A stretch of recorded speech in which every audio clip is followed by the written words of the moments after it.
शैलपुत्री। माँ दुर्गा अपने पहले स्वरूप में शैलपुत्री के नाम से जानी जाती है। पर्वतराज हिमालय के वहाँ पुत्री के रूप में उत्पन्न होने के कारण इनका यह शैलपुत्री नाम पड़ा था। वृषभिसीता इस माता जी के दाहिने हाथ में त्रिशूल और बाएं हाथ में कमल पुष्प सुशोभित है। यही 9 दुर्गाओं में प्रथम दुर्गा है। अपने पूर्व जन्म में ये प्रजापति दक्ष की कन्या के रूप में उत्पन्न हुई थी। तब इनका नाम सती था। इनका विवाह भगवान शंकर जी से हुआ था। एक बार प्रजापति दक्ष ने एक बहुत बड़ा यज्ञ किया। इसमें उन्होंने सारे देवताओं को अपना अपना यज्ञ भाग प्राप्त करने के लिए निमंत्रित किया, किंतु शंकर जी को उन्होंने इस यज्ञ में निमंत्रित नहीं किया। सती ने जब सुना कि हमारे पिता एक अत्यंत विशाल यज्ञ का अनुष्ठान कर रहे हैं, तब वहां जाने के लिए उनका मन विकल हो उठा। अपनी यह इच्छा उन्होंने शंकर जी को बताई। सारी बातों पर विचार करने के बाद उन्होंने कहा, प्रजापति दक्ष किसी कारणवश हमसे रुष्ट है। अपने यज्ञ में उन्होंने सारे देवताओं को निमंत्रित किया है, उनके यज्ञ भाग भी उन्हें समर्पित किए हैं, किंतु हमें जानबूझकर नहीं बुलाया है, कोई सूचना तक नहीं भेजी है। ऐसी स्थिति में तुम्हारा वहां जाना किसी प्रकार भी श्रेयस्कर नहीं होगा। शंकर जी के इस उपदेश से सती का प्रबोध नहीं हुआ। पिता का यज्ञ देखने वहां जाकर माता और बहनों से मिलने की उनकी व्यग्रता किसी प्रकार भी कम ना हो सकी। उनका प्रबल आग्रह देखकर भगवान शंकर जी ने उन्हें वहां जाने की अनुमति दे दी।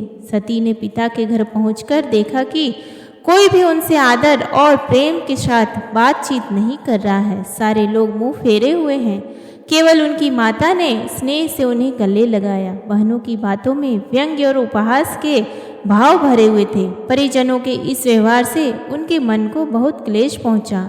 उन्होंने यह भी देखा कि वहाँ चतुर्दिक भगवान शंकर जी के प्रति तिरस्कार का भाव भरा हुआ है। दक्ष ने उनके प्रति कुछ अपमानजनक वचन भी कहे। यह सब देखकर सती का हृदय क्षोभ, ग्लानि और क्रोध से संतप्त हो उठा। उन्होंने सोचा, भगवान शंकर जी की बात ना मान यहाँ आकर मैंने बहुत बड़ी गलती की है। वह अपने पति भगवान शंकर के इस अपमान को सह न सकी। उन्होंने अपने उस रूप को तत्क्षण वहीं योग अग्नि द्वारा जलाकर भस्म कर दिया। वज्रपात के समान इस दारुण दुख को घटना को सुनकर शंकर जी ने क्रुद्ध हो अपने गणों को भेजकर दक्ष के उस यज्ञ का पूर्णतः विध्वंस करा दिया। सती ने योगाग्नि द्वारा अपने शरीर को भस्म कर अगले जन्म में शैलराज हिमालय की पुत्री के रूप में जन्म लिया।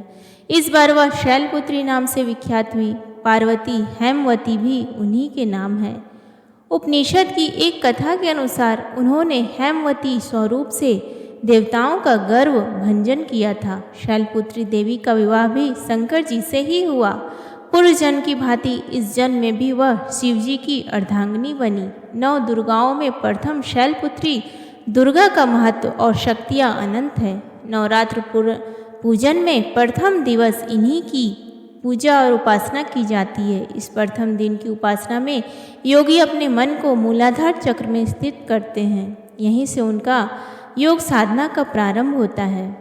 प्रेम से बोली माँ दुर्गा की जय, माँ शैलपुत्री की जय।